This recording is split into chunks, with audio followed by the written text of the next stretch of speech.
Hello दोस्तों, मैं एक डायन की कथा लेके आई हूँ। आशा करती हूँ कि आपको ज़रूर पसंद आए। चलिए फिर उस कथे को शुरू करते हैं। बहुत समय पहले की बात है। एक गांव में दो भाई रहते थे। वह बड़े प्यार से इकट्ठे रहते थे और वो आपस में काम आधे आधे कर लिया करते थे। उनमें से एक जब 40 वर्ष का हुआ तो उसकी मृत्यु भी हो गई, परंतु उनका छोटा भाई जीवित था। एक बार उसके घर में एक डायन आ गई। वह डायन रात को उसके बेड़े खा कर दिन में छुप जाती थी। छोटे भाई सुबह उठकर देखता कि बेड़ों की गिनती कम हो रही है। उसे इस बात का पता नहीं चला कि आखिर बेड़े कहाँ जा रहे हैं। जब बेड़े खत्म हो गए तो वह डायन बेड़े वालों के पीछे पड़ गई। अब वह छोटे भाई को खाने के लिए तड़प रही थी। छोटे भाई उसके आगे दौड़ पड़ा और डायन उसके पीछे करते करते घने जंगल में चल जाते ही उसने एक सुंदर सा स्त्री का रूप धारण कर लिया। तो रास्ते में एक भाई और डायन एक राजा से टकरा गए। उस राजा की डोली जा रही थी। राजा ने पूछा कि भाई तुम इसके आगे क्यों भाग रहे हो। भाई ने कहा यह मेरी पत्नी बनना चाहती है, परंतु मैं इससे शादी नहीं करना चाहता। फिर भाई ने बोला यदि आपको मंजूर है तो आप इसे शादी कर लीजिए। यह बात सुनकर राजा मान गया। उसने अपनी इच्छा उस स्त्री को अपनी 7वीं पत्नी बना लिया। इस प्रकार भाई ने बड़ी कठिन से अपनी जान बचाकर भाग गया। जब राजा अपनी नगरी में वापस लौटा तो 7वीं रानी से बहुत ज्यादा प्यार करने लगा, परंतु वह रानी डायन बनकर रात को राजा के हाथी घोड़े खा जाया करती थी और राजा को इस बात का भनक नहीं पड़ा। जब वह ऐसे ही खाती रही तो हाथी घोड़े की गिनतियां कम होने लगी। फिर एक दिन बाकी 6 जो राजा की पत्नियां थी उनके मुंह पर खून लगा दिया। जब वो सुबह उठकर राजा ने यह देखा तो वह बहुत क्रोधित हो गए। 7वीं रानी ने राजा को उन सब के बारे में भड़का दिया और राजा ने रानियों को बुलाकर उनके कुएं में गिरवा दिया। अब डायन रानी महल में खुशी से रहने लगी। उसका कारण था कि अब वह राज्यों की रानी बन चुकी थी। ईश्वर की कृपा था। जिस कुएं में रानी को गिराया गया था उस कुएं में पानी सूख गया था। कुएं में रहती हुई रानियां खूब तड़पने लगी। एक रानी ने अपनी पुत्री का जन्म दिया। दूसरी रानियों ने कहा कि चलो हम इसे खा लेते हैं बांट के।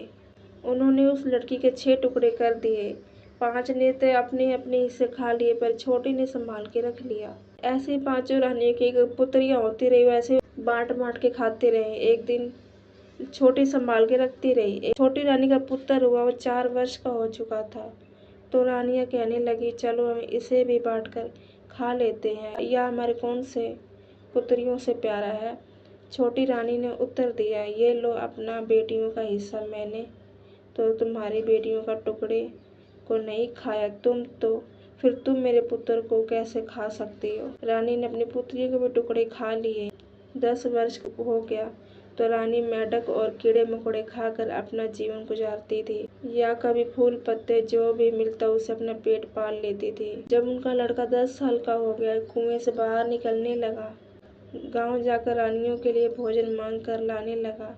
रानी अपना अच्छे से गुजारा करने लगी और उस लड़के को आशीर्वाद भी देने लगे। छोटी रानी को भी इज्जत करने लगी। उस लड़के की शक्ल सूरत राजकुमार जैसी थी। एक दिन डायन रानी ने उसे कुएं से बाहर निकलते हुए वह देखने के मारे जल के राख हो गई और उसे यह भी पता चला कि ये उनका खाना भी लेकर जाता है। डायन रानी ने उस लड़के को अपने पास बुलाया और कहा बेटा तुम खाना देकर मेरे पास आना। लड़का रोटी देकर चला गया और डायन बनी रानी के पास पहुंच गया। उस डायन ने लड़के को एक पत्थर दिया और कहा मेरे माता पिता तोते हैं, मेरे मामा शेर और चीते हैं तथा चाचा और ताई गीदड़ है। तुम उनको यह पत्थर दे आओ, वे तुम्हारा स्वागत करेंगे। मार्ग में लड़के को भगवान के कुछ फरिश्ते मिल गए। उन्होंने उस पत्थर को पकड़ लिया और पूछने लगे कि कि इस पत्र में क्या लिखा है। उन्होंने उस पत्र को पढ़ा तो पाया कि उसमें लिखा था कि शेर चीता तुम्हारे भांजा आ रहे हैं, इसे खा लेना। फरिश्ते ने वह पत्थर फाड़ दिया, उस स्थान पर लिख दिया, शेर चीते तुम्हारे भांजे आ रहे हैं, तुम उसका अच्छे से स्वागत करना। पत्थर शेरों के देश में पहुंच गया। शेर लड़के के सामने आए तो लड़के ने उनके आगे पत्थर रख दिया। पत्थर देखकर बहुत प्रसन्न हुए। वह शेर के राज्य के पास उस लड़के को ले गए और राजा ने उसे अपनी पीठ पर बिठाकर सैर करवाई। शेर ने कहा कि तुम मेरी पीठ पे से एक बाल खींच लो, जो कि तुम्हें बहुत काम आ सकता है। जब भी तुम कोई संकट में हो तो तुम मेरे इस बाल को हिला देना, तुम्हारी सारी तकलीफें दूर हो जाएंगी। अब तुम आगे जाओ, जो भी काम से आए थे जाओ मिल लो। अब लड़का तोते के देश पहुंचा तो और वे सभी खाने के लिए आगे बढ़े, परंतु लड़के ने पहले ही उनका पत्थर दे दिया। वे सभी उस पत्थर को पढ़कर बहुत प्रसन्न हुए। उन्होंने लड़कों को उठाया और अपने महाराज के पास ले गए।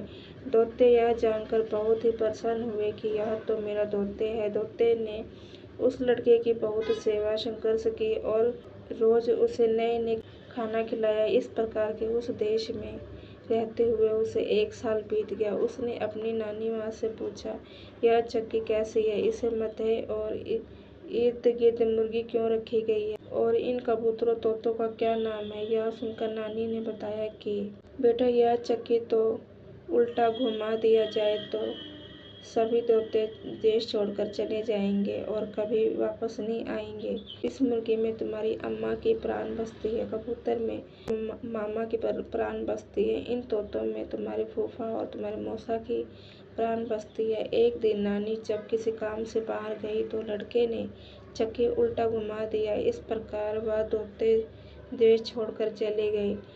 लड़का कबूतर और तोतों मुर्गी को उठाकर अपने देश में चल पड़ा। जब लड़का अपने देश में पहुंचा तो यह देखकर डायन रानी चौकित हो गई और सोचने लगी कि बच कैसे गया। डायन यह देखकर उसे खाने के लिए जब उसके आगे आई तो मुर्गी की टांग तोड़ दी और इसके साथ ही डायन की भी एक टांग टूट गई। इसी कारण वह चल नहीं पा रही थी। जब वह किसी सहारे से उस लड़के के पास आने लगी तो लड़के ने उसका गला दबा दिया। डायन की वहीं मृत्यु हो गई। जब राजा को इस बात का पता चला तो वह लड़के के पास आकर कहने लगे कि हे बदमाश दुष्ट, तूने मेरी रानी का खून कर दिया, मैं तुम्हें कड़वा दंड देता हूँ। यह सुनकर लड़के ने डरते हुए कहा, महाराज, मैंने तो तुम्हारी रानी का स्पर्श भी नहीं किया, मैंने तो इस मुर्गी को ही मारा है, आप चाहे तो देख लो। राजा क्रोधित होकर आगे आए तो कहते लड़के ने हिम्मत करते हुए बड़े निडर भाव से कहा, महाराज, आप केवल मेरा कुछ भी नहीं बिगाड़ पाएंगे। लड़के ने राजा को बहुत समझाने का प्रयोग किया और कहा कि आप शांत होकर मेरी बात सुनिए, परंतु राजा पहले से ज्यादा भड़क गया था और उसने अपनी सेना को बुला लिया।